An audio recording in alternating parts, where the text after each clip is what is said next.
cross my heart and hope to die. Welcome to my dark side.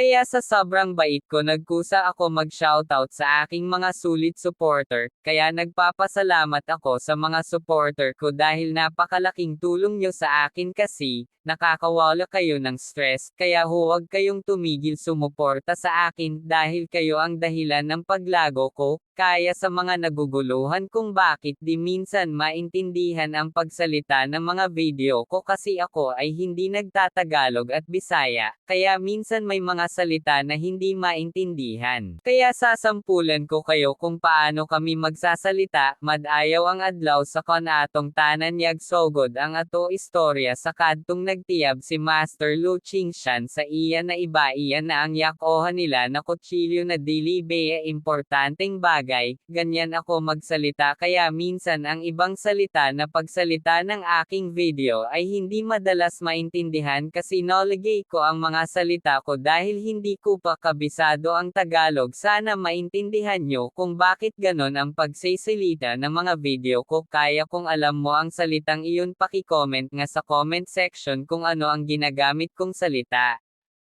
Sinasadya ko talaga na pinili ang slow na pagsasalita para bumagay sa aking pangalan na Mr. Tamad kasi pinalitan ko yan dahil tumigil ako sa pagre-recap dahil hindi ako magaling gumawa ng recap dahil hindi naiintindihan, sa kadahilanan din tinatamad din ako sa pag-ayos ng mga mali na salita kaya naisipan kong iPangalon na lang na Mr. Tamad, kaya uunahan ko na kayo na mag-comment ng tinatamad rin akong mag-like and share, kung sino man ang gusto magpa-shoutout magmura kayo sa comment magingay pala kayo sa comment section, hindi ko isa shoutout ang gusto magpa-shoutout, mas gusto ko yung magandang comment katulad kanina na sulit supporter ko. Pagkatapos nga ay makikita nga natin na maraming tao ang nag-uusap at tila ang isa ay nakaupo sa isang trono, ito pala ang Xuanwu ni Nuno, si Ning Xuanwu, at sinabi nito na wala nang kailangan,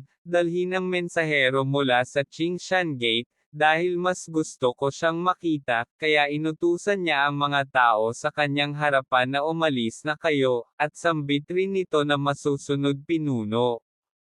At makikita nga natin na may lalaki nagpakilala kay Ning Xuanwu sambit nito na magandang araw, Master Xuanwu. Madami na akong narinig tungkol sayo. Ako si Yu Wuji. Huwag maging mapanlin lang, kaya sinabihan niya ang lalaki na sabihin mo na ng diretso kung ano ang kinakailangan mo sa akin. At nagsalita na si Yu Wuji na ang nasasakupan na ito ay narito upang sabihin sa iyo ngayon ang at hindi niya natapos ang kanyang sasabihin dahil nagsalita na si Ning Xuanwu na ang inaasikaso mo noong kahapon ng bago kahapon ay talagang nangyari na. At dagdag pa ni Yu Wuji ang angka ng Chenshan, isang natatanging guro, ay kamakailan lamang sumilay sa larangan ng hari ng sining martial, at nakikinig lang si Ning Xuanwu sa pinagsasabi ni Yu Wuji sa kanya. At nagsalita na si Ning Xuanwu na tulad ng alam ng lahat, nasa larangan ako ng hari ng sining martial ng mahigit 30 taon, at dagdag pa niya na siya'y wala pang iba kundi isang batang naglalakad lamang, na may pagmamalaki sa sarili. At nang nakaupo na si Ning Xuanwu nasambit niya na marahil, kung ito lang ang layunin mo, hindi ka darating ng ganitong oras ng gabi. Usapin na mahalaga. At sinabi naman agad ni Yu Wuji na ngayong araw, nagmamadali si Qingshan mula sa labas at pinaakyat ang lahat ng kanyang alagad sa kanyang paligid. At pagkatapos nga niyang sabihin iyon ay makikita nga natin si Yu Wuji na nailipat sa ibang lugar na nagpapanggap na kakampi ng Qingshan sect, at sinabihan niya ang babae sa kanyang harapan. Senior, anong nangyari sa master, bakit niya tayo pinapakalap ng ganitong oras? Ang babae pala ay tinatawag na si Gerong Zuyu ng Qingshan sect, at sambit nito na hindi ko alam, sinabi lang niya na ito ay isang pagsubok. At nagulat si Yuwuji sa kanyang narinig at wala siyang nasabi, at nagsalita ang tao sa likod ni Yuwuji sambit nito na ang test jewel ng Qingshan sect ay napakahigpit at hindi matitinag. At makikita nga natin si Master Lu Qingshan nakatayo sa harap ng napakalaking bato na sambit niya na kung gagamitin ko ba ang kutsilyo na ibinigay ni Yifeng, kung may silbi ba ito, na parang wala namang special kung titingnan, kung gagamitin ko ito para hiwain ng malaking bato sa tingin ko ay gasgas lang ang pinsala nito. At makikita nga natin na binati ng mga tao si Gurong Zuyun, at nasambit ni Gurong Zuyun na huwag na kayong mag-abala na i-bait pa ako dahil hindi ko na kailangan ang mga magandang papuri. At makikita nga natin si Master Lu Qingshan na seryosong tinitingnan ang malaking bato para atakihin, at makikita nga natin na tinaas na ni Master Lu Qingshan ang kutsilyo na handa na niya nang atakihin ang malaking bato.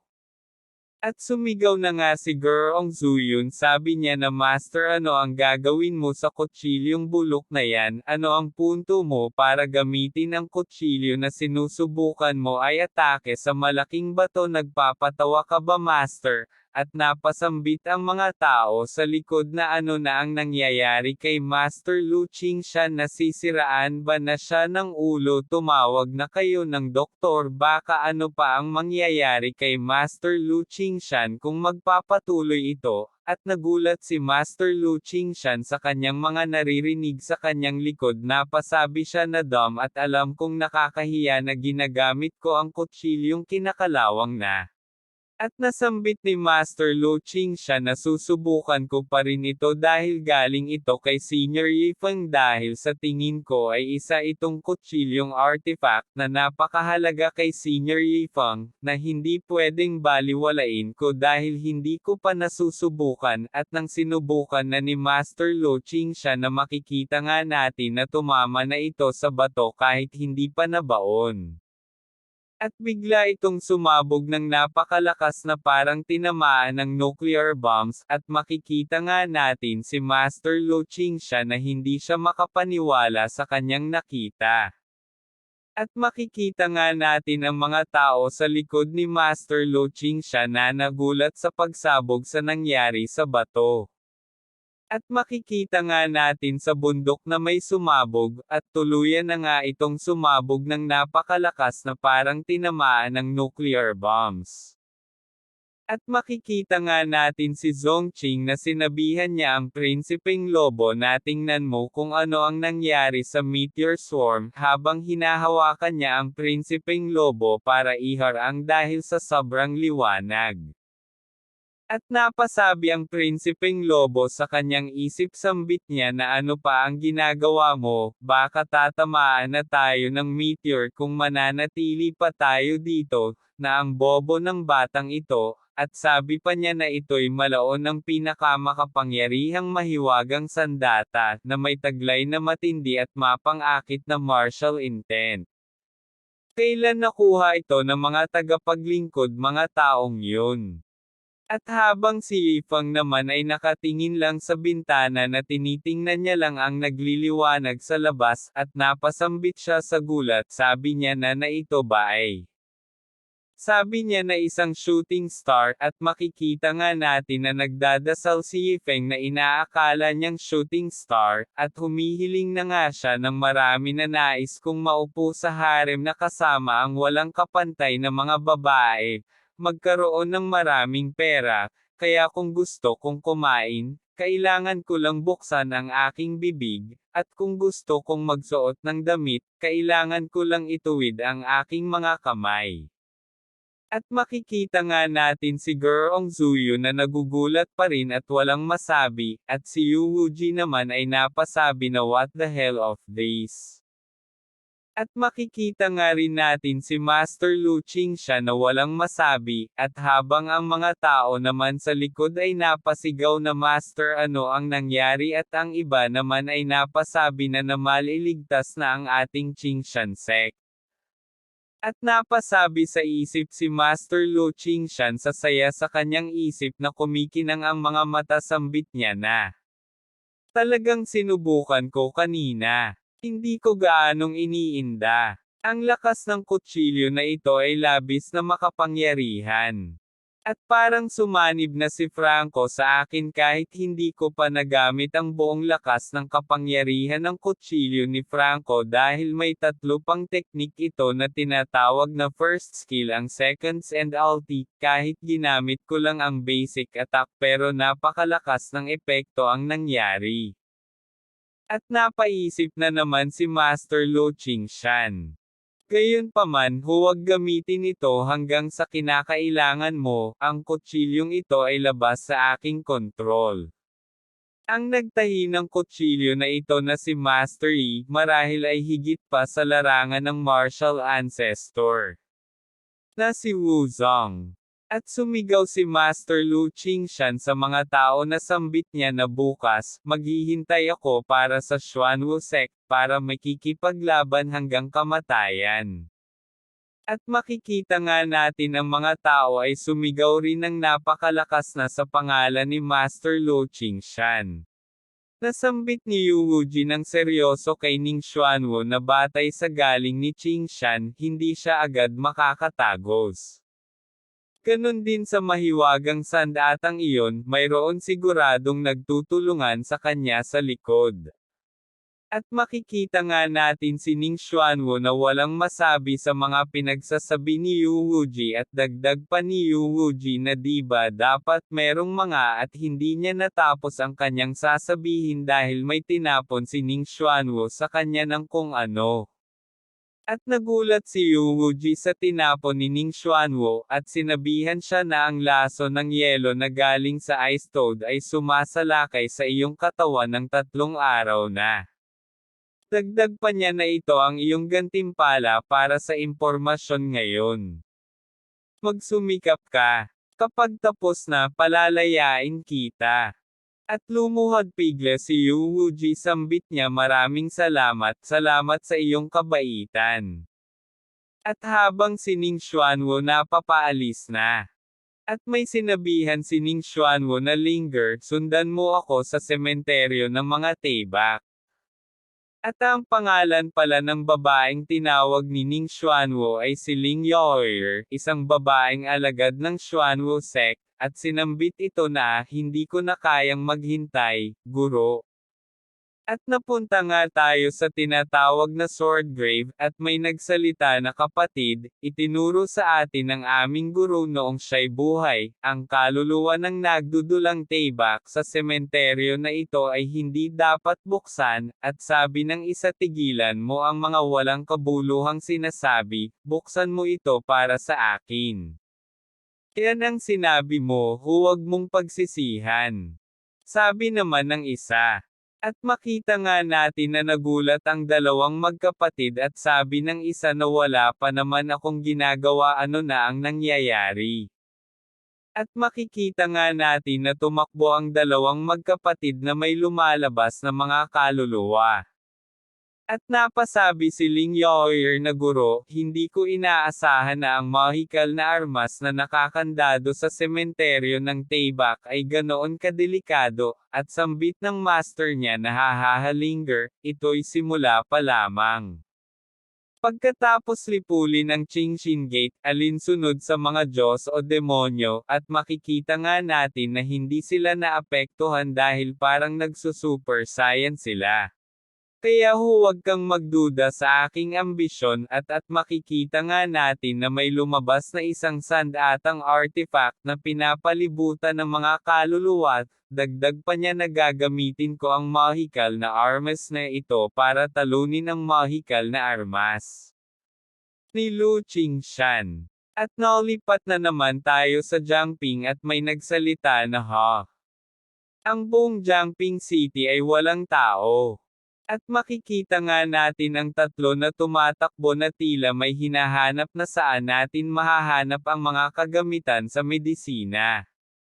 At napasabi ang dalawa na nababalisa na hindi nila alam kung ano ang gagawin, sambit nila na wala pang 4 na oras bago ang desesibong laban sa Xuanwu sect, kahit na wala tayo, tiyak na kayang-kaya ng guro. At makikita nga natin na may tila may tinitingnan sila sambit nila na ang ganitong laban ay sa huli magdudulot ng epekto sa mga mortal. Okay lang kahit na silang lahat ay nakatakas, kahit na sila'y makaharap ng kaunting lakas espiritual, sila'y at makikita nga natin na sila pala ni Feng na tila balisa makatakas sa lugar na tinitingnan ng tatlo at pinag-uusapan sabi ulit nila na mamatay sa mismong lugar. At may nagpabaon sa lupa ng steak, at sumigaw ito na mga kaibigan at matatanda alternasyon na tagpuan namin ang magandang lugar para manood ng laro.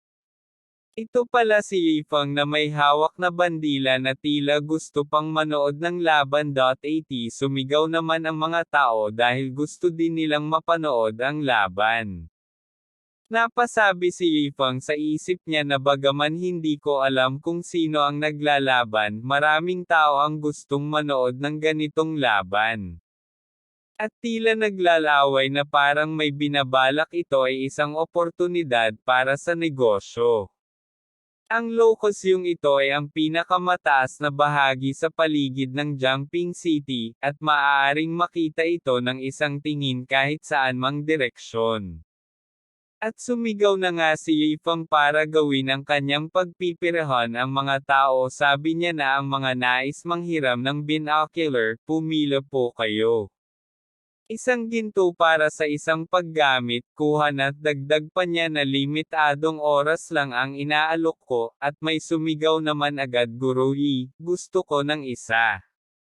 At makikita nga natin ang dalawang grupo na tila tumatahimik ang lugar na parang nagpakiramdaman lang muna sila bago simulan ang laban. At nagkakatinginan ang dalawa at sabi ni Ning Xuanwu na Lu Qingshan, hindi ko inaasahan na magkakaroon ka ng tapang na dumalo sa labanan, at sambit naman ni Master Lu Qingshan na. Ngayon, sino ang mabubuhay at sino ang mamamatay ay hindi sigurado. Nagsimula na nga ang laban at napasumigaw si Ning Xuanwu, makikita nga natin na mga kulay violet at yellow na lang ang makikita dahil sa sobrang bilis ng dalawang master. Tinamaan na nga si Lu Qingshan sa mukha, natalsak naman ang dugo sa kanyang bibig sa pagsuntok ni Ning Xuanwu sa kanya. At makikita nga natin ay tumilapon siya sa malayo at tinatawag siya ng mga tao. At biglang tumayo si Master Lu Qingshan at sinabihan niya ang mga tao wag na kayong lumapit dahil mabaho na ang taong nanunood nito kasi hindi pa naligo dahil nagsi-cellphone ng buong araw. Wow, ang sarap ng buhay walang ginawa. Hoy, tumulong ka naman sa magulang mo, wala ka na ambag sa magulang mo. At pagkatapos nga niyang masabi iyon na napasabi siya sa isip hindi ako dapat matalo ni Ning Xuanwu dahil alam ko ako ay mas lumakas na, at dagdag pa niya na kung hindi ko nabasa ang libro ni Senior Yifeng hindi ko maabot ang antas na Martial King Realm, hindi ako ngayon sana ako makasabay sa paglalaban namin ni Ning Xuanwu. At sinabihan ni Ning Xuanwu si Lu Qingshan alam kong hindi mo binibigay ang lakas mo kaya ipakita mo na ang magic weapon mo para malaman natin kung sino ang pinakamalakas sa atin. At nagulat naman si Lu Qingshan sa sinabi ni Ning Xuanwu paano niya nalaman na may tinatago akong magic weapon. At ngumingiti nga si Ning Xuanwu sambit nito na kung akala mo maloloko mo ako na parang hindi ko alam na hindi ka handang lumaban sa akin. At inilabas na nga rin ni Ning Xuanwu ang kanyang makapangyarihan na nakuha kanina na magic weapon na may lumalabas na mga kaluluwa. At makita nga natin na pangiti si Ling Yaoer sabi niya na ang payback ng Soul Eater, na maaari lamang gamitin isang beses sa pamamagitan ng pagkakakain ng dekada ng buhay, ay madaling erode ang espiritual na lakas ng anumang sandata. Ang mga sandatang mas mababa sa mga banal na bagay ay parang isang kahig ng sandata sa harap nito. At hinugot na nga ni Lu Qingshan ang kanyang kutsilyo at may napasabi na ano ang sandatang yan na tila ginagamit sa pangluluto sa kusina, at sabi ng mga tao nagulat sa likod ni Lu Qingshan na ang Qingshan Gate ay tapos na. Ano man ang sandata, ito ay hahadlangan lang ng Soul Eater Sword ni Ning Xuanwu. At napatawa ng malakas si Ning Xuanwu sa nakita niyang sandata ni Lu na ginagamit lamang sa pangkonsina, at nahiya naman si Lu Qingshan sa mga nasambit ni Ning Xuanwu. At napatawa naman ang mga kalaban sa kanilang mga nakita sandata ni Lu Qingshan, sambit ng mga, ano bang magagawa ng isang bulok na kutsilyo? Patayin ang mga baboy alternasyon. Ang marangal na ninuno ng Qingshan ay biglang naging tanga na gumagamit ng kutsilyo sa laban sa Soul Eater Sword. Hahaha, literal na pinatawan nyo kami. At sinabihan si Lu Qingshan ni Ning Xuanwu na halika, ipakita mo kung gaano kalakas ang iyong magic weapon, bulok na kutsilyo na pangkusina. At kinabahan at nanginig si Lu Qingshan sa mga pinagsasabi nila, nasambit niya sa isip na, ano, nawawala ang aking momentum, itong kutsilyo sa aking kamay, sa huli, hiniram ko lang ito kay Master Yi. Kung ang spiritual na kapangyarihan nito ay kinakain ng Soul Eater Sword at ito'y nagiging isang simpleng kutsilyo sa kusina. At makikita nga natin ang itsura ni Lu Qingshan na naluluha na at natutulo na ang sipon niya sa ilong, nasambit niya ang pangalan ni Yi Feng na ano ba ang dapat kong tamang gawin. At sumigaw ng malakas naman agad si Yi Feng na Lu Qingshan, paano kang madaling sumuko na hindi mo pa nasusubukan ang mga skill ni Franco. At tila may napansin ako na makikilala nyo rin ang guro ni Guko na mahilig sa melon ay nandito sa ating recap na si Master Roshi. Nasambit niya na tapos ka ng makipaglaban ng mabilis, nagawa ko ng higit sa dosenang binoculars ng walang kabuluhan. Depende sa iyo kung gaano karami ang maaari kong gawin, at napasabi siya sa isip na, ang lahat ng binoculars ay narenta na, at hindi ko alam kung ano ang eksaktong nangyayari sa ibaba. Sino ang kasama ng sino, kung ano ang sitwasyon. At tila narinig naman iyon ni Lu Qingshan ang mga pinagsasabi ni Yi Feng, kaya nung lumingon siya nakita niya si Yi Feng at ang mga tao na sumisigaw rin na sumang-ayon sa mga pinagsabi ni Yi Feng. At napasabi naman sa kanyang isip si Lu Qingshan na talaga nga, dinala niya ang maraming tao sa laban para magbigay ng suporta sa akin. Tagtag pa niya na, narinig ko lang si Master Yi na nagbibigay ng inspirasyon sa akin, Diyos ko. Ano nga kaya itong napakatindi at mataas na inspirasyon na ito? At tinaas na nga niya ang kutsilyo, sambit niya ulit sa isip na, at sobrang mahiyain ko sa harap ng kaaway na halos insultuhan ko ang dangal ng kutsilyang ito. Nakakahiya. Ako humakbang si Master Lu Qingshan na makikita nga natin na naging seryoso na siya lumaban. Habang tinitingnan niya si Ning Xuanwu, sambit niya ulit na alam kung ano ang gagawin ko, na makikita nga natin na si Ning Xuanwu na tiningnan din si Lu Qingshan na mababang uri. At umatake na nga si Ning Xuanwu, sabi niya na huwag na nating patagilan ito at makikita nga natin ang mga espiritu ay papunta na kay Lu Qingshan. At naghanda na rin si Lu Qingshan na umatake, na paparating na sa kanya ang mga kaluluwa. At umatake na nga si Lu Qingshan sa mga paparating na atake ni Ning Xuanwu na mga kaluluwa. At nagulat naman si Lu Qingshan sa kanyang pag-atake na makikita nga natin na pangangas siya sa kanyang epekto ng pag-atake. At nabura lang ang mga atake ni Ning Xuanwu na mga kaluluwa sa pag-atake ni Lu Qingshan.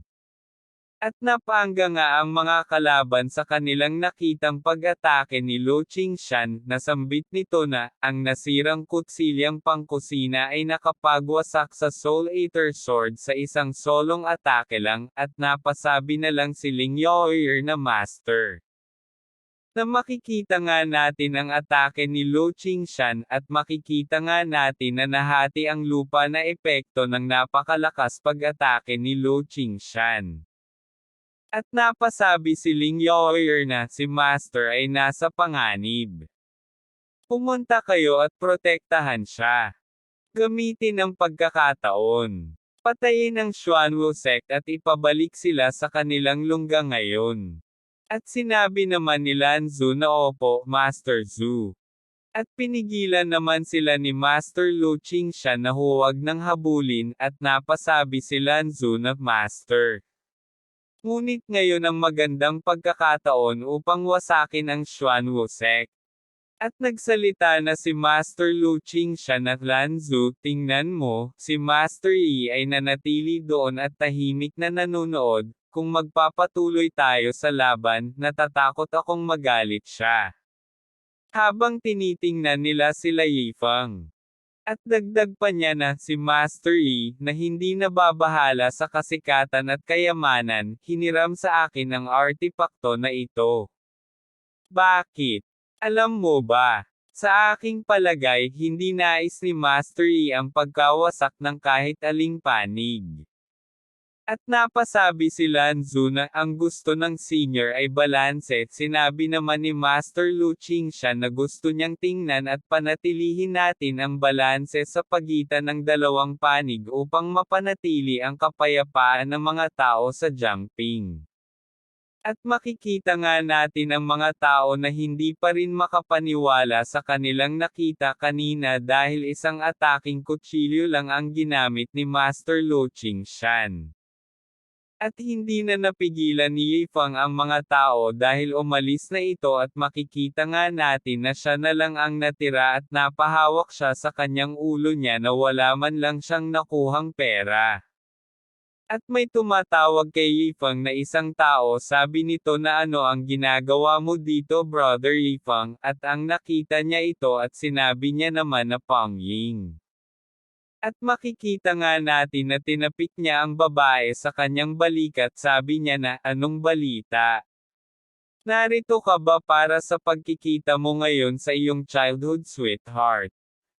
At nagulat ang babae sa mga pinagsasabi ni Yifeng at tinanggal niya ang jacket sa ulo. Sinabi ng babae na, kamalian ng akala. Narito lang ako sa utos ng aking master para hanapin ang isang kilalang tao. At nagulat naman si Fing na sinong master. At sabi muli ng babae, alam ko ang ibig mong sabihin pero paumanhin, at sambit nito na okay lang, maganda naman ang iyong puso. Sumali ako sa Qingshan sect sa tulong ng isang senior. Alam mo talagang imposible para sa akin na sumali sa Qingshan sect sa aking mga qualifications. Palagi ng pangarap ko ang makapasok sa Qingshan Gate at matuto ng mga prinsipyong pang martial arts. Kaya't ipinangako ko sa senior na hindi na ako makikipag-ugnayan sa ibang mga lalaki sa hinaharap. At nanigas si Yifeng sa sinabi ng babae na makikita nga natin na umalis na ito, sabi pa nito na Paulum, sana, huwag na tayong magtagpo ulit sa hinaharap. Si Yifeng nakatingin lamang sa babae na mapaalis. At makikita nga natin si Yu Wuji na sinabihan niya ang babaeng bago pa nakarating, sabi niya na may nakita ka na ba, at sabi naman ng babae na isang mortal lang ang nakita ko doon. At nainis naman si Yu Wuji sa kanyang kapatid, sabi niya na, Sok, hinihingi ko sa iyo na hanapin ang ekspertong iyon, pero napansin kita na naglalaro kasama ang ibang lalaki, ano na ang nangyari sa pangako mo sa akin? Sabi naman ng babae na Brother Yu, hayaan mong ipaliwanag ko. Magandang kapatid, huwag kang magalit, ikaw lamang ang nasa puso ko. At makikita nga natin si Yu Wuji nakangiti ng demonyo, sabi nito sa isip na, tanga na babae, naghahanap ng hindi marunong. Kung hindi dahil sa iyong hitsura, kahit ang mga multo hindi mag-aaksaya ng oras na mag-alala sa iyo. At tiniklop niya ang kanyang kamay na makita nga natin na pinipigilan niya lang ang galit. Sabi niya na, soluhin mo ang sumpa ng ekspertong iyon, kung hindi dahil sa kanya, paano nangyari na si Ning Xuanwo, na nagmasaker ng buong Sword family ng nag-iisa, ay matalo. Kailangan kong gawin ang isang bagay agad, kung hindi, kapag bumangon na ang Xuanwo Sect Master mula sa kanyang sugat, tiyak na magagalit siya sa akin. Tika ano? Martial Arts Hall. Books. Yung Lao Lanzu na yun bumili ng isang martial art book mula sa isang tiyak na martial arts hall sa Jiangping, na tumulong kay Lu Qingsha na mag-breakthrough. Maaari nga ba? At naging biglang mabait si Yu Wuji sa kapatid niya. Sabi niya na, Yinger, sinabi mo bang yung lalaking iyon may-ari ng isang martial arts hall? Karaniwang hilig niya ang pagsusulat ng mga libro, di ba? At sabi naman ng kapatid niya na oo, pero isa lang iyong mortal na walang silbi. At tumakbo na nga si Yu Wuji sa kanyang narinig at sabi niya na ito'y napakagandang pagkakataon at tumawa siya. At makita nga natin na pangiti si Ling Yaoer. Sabi niya na ang Taibak ng Soul Eater, na maaari lamang gamitin isang beses sa pamamagitan ng pagkakakain ng dekada ng buhay, ay madaling erode ang espiritual na lakas ng anumang sandata. Ang mga sandatang mas mababa sa mga banal na bagay ay parang isang kahig ng sandata sa harap nito. Sa huli, isa siyang mortal. Huwag mo akong sisihin sa aking kalupitan. Ikaw ang maging takbuhan ko, at itong kapalaran nararapat lang para sa iyo. At napatawa siya. Sambit niya na tila ay kumakampi sa akin ang langit. At dito na matatapos muna ang ating video, kaya kung umabot ka dito maraming salamat dahil napanood nyo pa rin kahit hindi maganda ang recap ko. Kaya susunod ulit.